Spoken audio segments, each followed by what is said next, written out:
अब जैसे कि आपने अपने प्रपोजल में रिसर्च क्वेश्चन नहीं डाला या फिर हाइपोथेसिस नहीं डाला, तो आपका प्रपोजल रिजेक्ट, ये रिजेक्ट होकर के आपके घर पर आ जाएगा। अब सोचो आपने कितने मेहनत से उसको बनाया, कितना टाइम एनर्जी लगाया, स्टडी सेंटर पर उसको साइन करवाया अपने गाइड से, स्टैंप लगवाया और रीजनल सेंटर पे जमा किया, और 1.5 महीने के बाद क्या रिजल्ट मिला? आपका जो प्रपोजल है वो सेलेक्ट नहीं हो पाया, वो जी रिजेक्ट हो गया।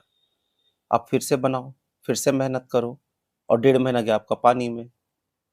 तो आपका टाइम वेस्ट ना हो, एनर्जी आपका वेस्ट ना हो, इसके लिए मैं यहाँ पर आपको 5 वैसे रीजंस बताने वाला हूँ जिसकी वजह से जनरली आपका एमए एजुकेशन जो है उसका प्रपोजल या सिनॉप्सिस कह लीजिए रिजेक्ट हो जाता है। तो आप लोग ध्यान रखिएगा कि ये रीजन आपके प्रपोजल में ना हो। तो एक तो मैंने बता ही दिया है कि आपने उसमें रिसर्च क्वेश्चन या फिर हाइपोथेसिस छोड़ दिया, रिजेक्ट हो जाएगा। Lack of clarity in topic, आपका टॉपिक इतना बड़ा होता है या फिर इस तरीके से उसका लैंग्वेज होता है कि समझ में ही नहीं आता कि भैया आप करना क्या चाहते हो। तो आप क्लियर कट उसमें लिखो कि आप क्या करना चाहते हो, आपका टॉपिक। मेरा एक दूसरा भी इस पे वीडियो पड़ा हुआ है, उसमें मैंने 61 टॉपिक्स बताए हुए हैं, और वहां से आपको अंदाजा लग सकता है कि कैसे हमारा टॉपिक होना चाहिए। तो क्लैरिटी ऑफ टॉपिक, टॉपिक अगर समझ में नहीं आया ना एक्सपर्ट को, तो वो आपको रिजेक्ट करके घर भेज देगा आपके प्रपोजल को। दूसरा, रिपीटेड टॉपिक्स, आप वैसे टॉपिक ले रहे हो, ऊपर से उसके टूल्स और सैंपल्स और एरिया भी वैसे ले रहे हो जो कि रिपीट होने वाला है, वो स्टडी ऑलरेडी हो चुकी है और उसी पर आप दोबारा करना चाह रहे हो। अब उसमें नीड जो है वो रैशनल है, वो आप जस्टिफाई नहीं कर पाओगे। वो कहेंगे जी रिपीटेड है, अब तो पहले से हुआ, अब आप उसमें नया क्या कर पाओगे। अगर आप कुछ नया कर सकते हो उसमें, तो फिर आपका सेलेक्ट हो सकता है, नहीं तो रिजेक्ट होके 1.5 महीने में या 2 महीने में आपके घर पे आ जाएगा। तीसरा जो है वो lack of clear cut objectives और उसका सैंपल।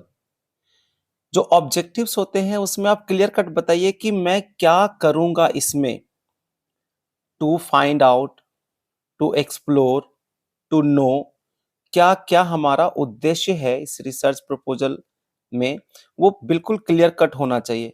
अब कुछ लोग कह देते हैं जी हम सैंपल लेंगे, ठीक है, सीनियर सेकेंडरी से सैंपल ले लेंगे। तो भाई कितने सैंपल लोगे, कौन से क्लास के सैंपल लोगे, उसमें जेंडर वाइज डिवीजन अगर होना है तो मेल कितने स्टूडेंट्स लोगे, फीमेल कितने स्टूडेंट्स लोगे, टीचर्स होंगे कि नहीं होंगे।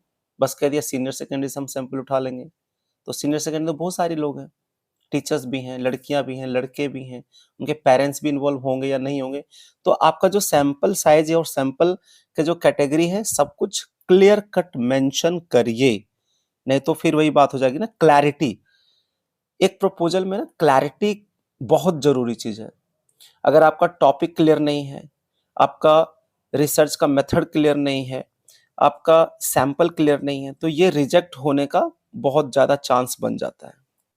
नेक्स्ट मैं आप लोगों को बताऊं, जो प्रपोज मेथड है वो सुटेबल नहीं है। अब जरा सोचिएगा, एक लड़के ने लिखा impact of ICT on achievement. Basically उनको ये देखना था कि 9th 10th क्लास में अगर हम आईसीटी का यूज करके पढ़ाते हैं तो बच्चों का जो स्कोर है, अचीवमेंट का स्कोर है, उस पर क्या इम्पैक्ट पड़ेगा।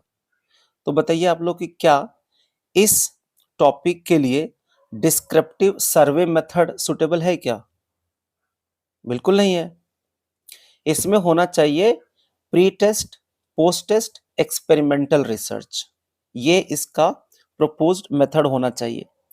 तो आपका जो टॉपिक और जो ऑब्जेक्टिव्स है उसके हिसाब से आपका जो रिसर्च मेथड है वो सुटेबल होना चाहिए। नहीं तो जहां पर आपका एक्सपेरिमेंटल लगना चाहिए वहां पर आप डिस्क्रिप्टिव लगा रहे हो, जहां पर क्वांटिटेटिव डेटा का रिक्वायरमेंट है वहां पर आप क्वालिटेटिव डेटा लेकर के काम कर रहे हो, तो ये सारे रिजेक्ट होकर के आ जाएंगे। आपने अगर टूल्स ध्यान से नहीं सेलेक्ट किया तो भी आपका प्रपोजल रिजेक्ट हो सकता है। आप टूल्स को देखिए कि ये सुटेबल और सफिशिएंट है कि नहीं। टूल्स जैसे कि आपका observation, checklist, rating scale, questionnaire, interview. तो आप देखिए कि जो आपके स्टडी का जो आपने ऑब्जेक्टिव्स लिया है, वो सारे ऑब्जेक्टिव्स को फुलफिल करने के लिए जो टूल्स आपने सेलेक्ट किए हैं, वो सूटेबल और सफिशिएंट है या नहीं है। ठीक है? तो मैंने आपको बेसिकली 5-6 रीज़न्स बता दिए हैं, जिसकी वजह से आपका एमए एजुकेशन का प्रपोज़ल या सिनॉप्सिस रिजेक्ट हो जा रहे हैं। तो ये गलतियाँ आप प्लीज़ ना करें। अब सबसे बड़ी बात मैं आपको बता दूँ कि इस वीडियो को बनाने का मकसद मेरा आपको डराना नहीं है, बल्कि सतर्क करना है। और मैं आपको बताऊँ कि आपके स्टडी सेंटर पर जो आपके गाइड हैं, वो आपको इन गलतियों से बचा लेंगे।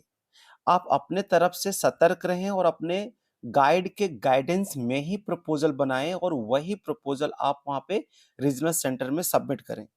तो आप अपने गाइड का हेल्प टाइम टू टाइम लेते रहें और जो पॉइंट्स मैंने बताए वो गलती तो नहीं रह जा रही है, इसका ध्यान रखें।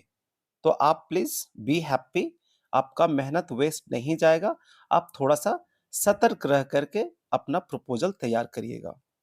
और मैंने भी बताया कि अभी इस चैनल पे हमने बहुत सारे एजुकेशन के वीडियोज़ डाले हैं, आपके प्रपोज़ल से रिलेटेड और आपके जो टॉपिक्स होते हैं सेकंड ईयर के, उससे भी रिलेटेड बहुत सारे हमने वीडियो डाले हैं। प्लीज़ वो सारे वीडियो भी आप लोग एक बार देख लीजिए। Thank you.